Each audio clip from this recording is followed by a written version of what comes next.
আজ ক্ষমতা তোমার, তাই সৈন্যবাহিনীগুলোও তোমার।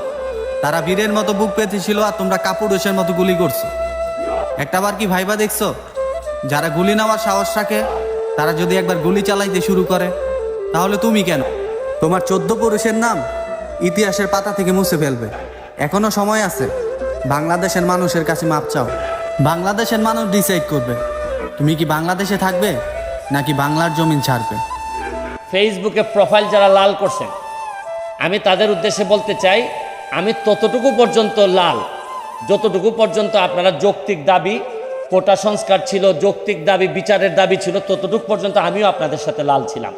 কিন্তু যখন আপনারা আমার নেত্রী জননেত্রী শেখ হাসিনার পদত্যাগ দাবি করতেছেন এবং ধ্বংসলীলায় মেতে উঠেছেন, তখন আমি যেমন আপনাদের যেমন আমার নেত্রীর বিরোধিতা করার অধিকার আছে, আমারও আমার নেত্রীর পক্ষে দাঁড়ানোর অধিকার আছে।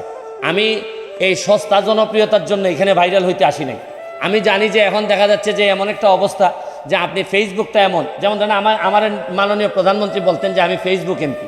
আমি যদি ফেসবুক এমপি হিসেবে চিন্তা করতাম, তাহলে ফেসবুকে তো এখন পুরাটাই দখল করে রাখছে হচ্ছে গিয়ে এই জামাতের লোকজন সবচেয়ে বেশি দখল করে আছে।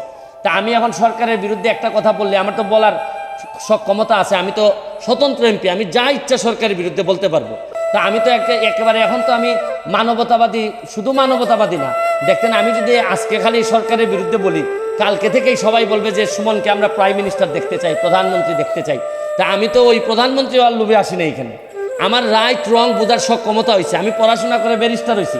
আপনারা বলতে পারেন যে আমার পড়াশোনা খুবই খারাপ, মান খুবই খারাপ, কিন্তু এইটা আমি আপনাদেরকে জিজ্ঞেস করতে চাই, প্রধানমন্ত্রীরা আপনারা এই রিজাইন করাবেন, সরকার পতন করাবেন, পতন করায় আপনাদের আন্দোলন তো এখন পুরাটাই হচ্ছে গিয়ে জামাত শিবির আর বিএনপির দখলে চলে গেছে। তাইলে আপনারা জামাতকে আবার ক্ষমতায় আনবেন, তারেক জিয়ারে আবার ক্ষমতায় নিয়ে আসবেন যিনি দ্বন্দ্বপ্রাপ্ত। তাহলে আপনারা যদি এইগুলো আনেন, তাহলে আজকে আপনারা এক দফা চাচ্ছেন। এক দফায় কি মনে করলাম যে আপনাদের এক দফায় আমি মেনে নিলাম, মাননীয় প্রধানমন্ত্রীকে বললাম যে আপনি কি করেন, পদত্যাগ করেন, ছাত্ররা মারা যাচ্ছে, এই নেশিন আমরা বললাম তারে, স্বতন্ত্র এমপি হিসেবে আমি তারে বললাম। আজকে যারা এক দফা দিচ্ছে, কালকে এরা আরেকটা দফা দিবে, দিয়া বলবে যে আপনি আওয়ামী লীগ করা বন্ধ করেন, এই দেশে কেউ আওয়ামী লীগ করতে পারবে না। 2 দিন পরে বলবে যে এই দেশে মুক্তিযুদ্ধের চেতনা থাকবে না। এরা একটার পর একটা দফা তো আপনি যদি সব সারেন্ডার করে মেনে নেন, তাহলে আমরা যাব কোথায়? আমি তো কোনো সংঘাত চাই না, আমি তো কোনো ধরনের সংঘাত, একটা প্রাণহানিরও আমি কোনোভাবেই পক্ষে না। যতগুলা ছাত্র মারা গেছে তাদের প্রতিটা ছাত্রের আত্মার মাগফিরাত কামনা করা এবং বিচারের ব্যবস্থা করার জন্য আমি সবচেয়ে, শুনেন, এখন হয়েছে কি, দুর্নীতির বিরুদ্ধে যুদ্ধ তো নাই, এখন তো নতুন আরেক যুদ্ধ তৈরি হয়েছে। দুর্নীতির বিরুদ্ধে যুদ্ধ শেষ, দুর্নীতিবাজরা তো যে যার মতো করে সেফ আছে। অনেক দুর্নীতিবাজ হয়তো দেশ ছেড়ে দিবে, এদের তো কোনো ঝামেলা নাই। মরবে হচ্ছে গিয়ে যে যারা এই না দুর্নীতি করছে না, এরা এই যে সহজ সরল। বাংলাদেশ সেনাবাহিনী, তোমরা দেশের স্বার্থে নাকি কাজ করো, তোমরা নাকি দেশ রক্ষা করো, তোমরা কি এখনো বসে থাকবে? বাংলাদেশ পুলিশ ডিপার্টমেন্টের ভিতর থেকে খুলনায় আওয়াজ শোনা গেছে কিনা, এরকম আরো আওয়াজ শোনা গেছে, পুলিশের ভিতর থেকে গুলি করে সেখানে হিন্দিতে কথা বলে। এই ভিডিও এখন সোশ্যাল মিডিয়ায় আছে। এটা কোনো এআই দিয়ে ভিডিও বানানো না, এটা কোনো গুজব না, এটা কোনো টাকা খাওয়ানো কথা বলা না, এটা বাস্তব, রিয়াল, অথেন্টিক, পিওর।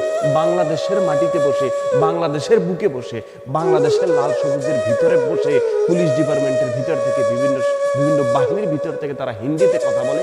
আর এই দেশের মানুষের গায়ে, এই দেশের মানুষের গায়ে, এই দেশের মানুষের বুকে, ছাত্র সমাজের বুকে, এই দেশের সাধারণ মানুষের বুকে, এই দেশের সাধারণ জেনারেল স্টুডেন্টের বুকে গুলি চালায়। আর বাংলাদেশ সেনাবাহিনী, তোমরা কি দেশ রক্ষা করো?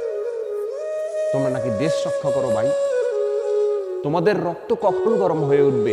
বাংলাদেশের বুকে বসে হিন্দিতে কথা বলছে, বাংলাদেশের মানুষের গায়ে গুলি চালানো হচ্ছে, তোমরা কখন জেগে উঠবে? যখন ইচ্ছা তখন জেগে উঠিও ভাই।